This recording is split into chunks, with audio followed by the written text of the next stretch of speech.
లోపలికి అపాయింట్మెంట్ ఇచ్చారు. ఆయన అరాచకాలు రఘురామకృష్ణరాజు నా మీద చేసిన మా ఉండి నియోజకవర్గంలోనే పేదల మీద, పేదల ఇల్లు మీద ఆయన చర్చిలు పడగొట్టేస్తున్నాడు, మసీదులు పడగొట్టేసి అరాచకాన్ని ప్రశ్నించానని నన్ను చంపేమని ఆదేశాలు జారీ చేశాడు సార్. అంటే నేనే ప్రశ్నించానండి. అతను ఎవడో ప్రశ్నించడం లేదండి. నేను ప్రశ్నించాను, నన్ను కొట్టేస్తే ఇంకొకటి ఎవడో మాట్లాడతాడు. తెలుగుదేశం పార్టీ అన్ని ఎవిడెన్స్ ఉన్నాయి సార్, అన్ని ఎవిడెన్స్ ఉన్నాయి. డాక్యుమెంట్ నేను చెప్పేది ఒకటండి, నాకు 40 సంవత్సరాల నుంచి తండ్రి కంటే ఎక్కువ ప్రేమించి మా చంద్రబాబు నాయుడు గారు నేనంటే అంత ఇష్టం అండి ఆయనకి.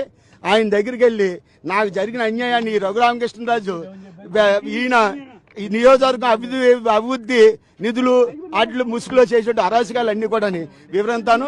అలా నేను ప్రశ్నించానని, నేను ప్రెస్ మీట్ పెట్టానని నన్ను అనేక రకాలుగా హింసలు పెట్టి పోలీసులతోటి, ఎస్ఐ తోటి 10 మంది కానిస్టేబుల్ కొట్టించేసి నన్ను కారులో పడేసి బయటికి తీసుకుపోయి ఆయన పంపించేసి నా ఇల్లు బ్రహ్మాండమైనటువంటి రాష్ట్ర తెలుగుదేశం పార్టీ ఆఫీస్ లాగా ఉంటుంది నా కార్యాలయం.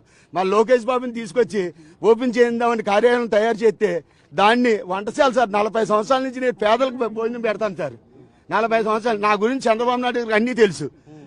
దాన్ని కూడా పడగొట్టించేసి మొత్తం office, revenue department, police department, irrigation department, అసలు ఇరిగేషన్కి ఏ విధమైన సంబంధం లేదు సార్. నా సొంత భూమి, నాకు అన్ని రకాల డాక్యుమెంట్ తోటి సైతంగా మా నాన్నగారి దగ్గరికి వెళ్తున్నాను.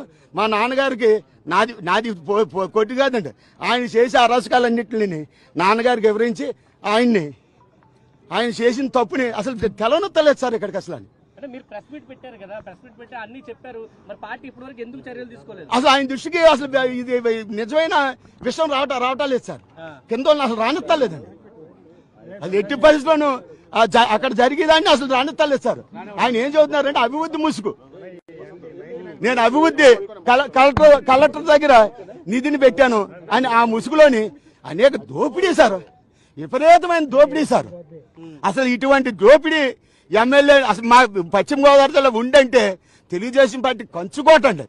అటువంటి కంచుకోటనే ఈయన మా నాయకుడు గారు ఈయనకి టికెట్, ఎంపీ టికెట్ రాలేదని ఎమ్మెల్యే ఇచ్చానంటే 3 పార్టీలు కలిసి మేమందరం అండి ఎంతో కష్టపడి, ఎప్పుడు చరిత్రలో రాని మెజార్టీ తీసుకొచ్చి కష్టపడి పనిచేశాం సార్. అప్పుడు దాకా బాగున్నాడు సార్. తర్వాత అసలు తెలుగుదేశం పార్టీ నాయకులను కానీ, అభిమానులను కానీ, కార్యకర్తలను కానీ ఎవరినే అసలు పురుగుల్లాగా చూస్తూ, చాలా హీనంగా చూస్తూ వైఎస్ఆర్ తోటి ఈ రోజుకి కూడా ఆయన 19 నెలలు అయింది సార్. అది ప్రశ్నించానని నన్ను ఇలా ఇచ్చేసి మానసిక హింస సార్. పేగు జారిపోయి 2 సార్లు ఆపరేషన్, పోలీసు వాళ్ళు కొట్టేస్తే వెర్ని ఆపరేషన్ పేగు జారి చేయించుకున్నాను సార్. పోలీసు వాళ్ళు కొట్టేస్తే మళ్ళీ మెసేజ్ జారిపోయింది సార్. మళ్ళీ ఆపరేషన్ చేసుకుని వస్తే నా ఇల్లు కొట్టేసారు. ఇల్లు కొట్టేసి నేను వస్తున్నానని తెలిసిండే ఇంటికి వెళ్ళి కలవట్టు కూడా మొత్తం లాగించేసి అన్ని ఎవిడెన్స్ తోటి వచ్చాను. మా తండ్రి గారు చెబుతాను, మా తండ్రి గారు 100కి 100% కూడా నాయన నాకు న్యాయం చేస్తాడని ఉండి నియోజకవర్గం నాకు మా తండ్రి గారు నోటే కోరుతాను. ఉండి నియోజకవర్గం తెలుగుదేశం పార్టీని, తెలుగుదేశం కార్యకర్తలని, అభిమానుల్ని, ప్రజల్ని, పేదోళ్ళ ఇళ్ళని, మసీదుల్ని, చర్చిల్ని అన్నిట్లో కూడా ఫుల్ స్టాప్ పడాలి సార్. ఎట్టి పరిస్థితులు అసలు ఇతనికే ఈ కొట్టే అధికారం ఒక ఎమ్మెల్యే ఎవడిచ్చాడు సార్? అసలు ఎప్పుడు లేదు సార్. 83 నుంచి ఎంతో ఉందాక ఉండి నియోజకవర్గాన్ని మాకు అబ్బాయిరాజు స్వర్గీయ కలిదిన రామచంద్రరాజు గారండి ఎంతో ఉందా కానీ ఉండి నియోజకవర్గాన్ని ఒక నాయకుడిగా కాదు సార్, సేవకుడిగా పనిచేశాడు సార్. ఆయన తర్వాత శివ కూడా బాగా పనిచేశారు సార్. ఈయన వచ్చి ఇలా అరాచకాలు చేసి ఇవాళ అతను ఒకటే ఉద్దేశం సార్, తెలుగుదేశం పార్టీని ఉండి నియోజకవర్గంలో కనుమరుగు చేయాలి. ఆ దుర్బుద్ధితో అతను పనిచేసి ఆయనకి చిన్నాను ఒక బాపిరాజు గారు ఉన్నారండి, కనుమూరు బాపిరాజు, ఇద్దరు కలిసిపోయారు సార్.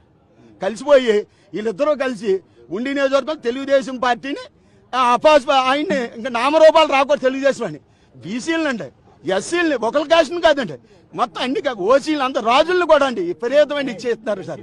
ఇంటికే ఎకరానికి ఇంతని దీపారం పట్టాలు డబ్బు వసూలు చేసేస్తున్నారు సార్. చాలా దారుణం అంటే ఇదంతా కూడా మా తండ్రి గారికి వివరించి మా తండ్రి గారికి నన్ను చంపేస్తానని ఆదేశాలు జారీ చేశారు సార్. డైరెక్ట్గా మా మేనమామని కొడుకుల్ని అందరినీ కాకేసి ఆయన ఉంచను, నన్ను ఎదిరించాడు.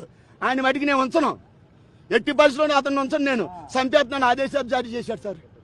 పోలీసు నా జీవితంలో నా 40 సంవత్సరాల చరిత్రలో ఎప్పుడు కూడా పోలీస్ కానిస్టేబుల్ కూడా ఇలా గెంటుతూ ఎరగను సార్ నేను. పోలీసు వాళ్ళతోటి ఎస్ఐ తోటి వీళ్ళతోటి కొట్టేసి వీడియో అతను ఫోన్లోని లైవ్ చూపించారు సార్. అతనికి నన్ను కొడతా ఉంటాండి సార్. నా ఇల్లు పార్టీ ఆఫీస్ని భోజనశాలలో కొడతా ఉంటే అతనికి లైవ్ చూపించమన్నారండి. ఎంఆర్ఓ అండి, ఈయన పోలీసులు 4 సీఏలు 50 మంది పోలీసులు అండి. మళ్ళా నుండి ఇరిగేషన్ అధికారులు. అసలు ఇరిగేషన్కి ఏ విధమైన సంబంధం లేదండి. అది వాళ్ళు చేసేది వంక పంట పోదండి, రైతులు పోదు సార్. అది దాన్ని పడగొట్టేశారు. ఎడాపేడ మొత్తం కొబ్బరి చెట్లు సార్. రైతులు ఎన్నాళ్ళు 50 సంవత్సరాల నుంచి బ్రహ్మాండమైన బండేసి కాయలు కోసిన అన్నింటిని కూడా కొబ్బరి చెట్లునండి అన్నిటిని పడగొట్టేసి ఎలువరు గ్రామాన్ని శ్మశానం చేయించాడు సార్.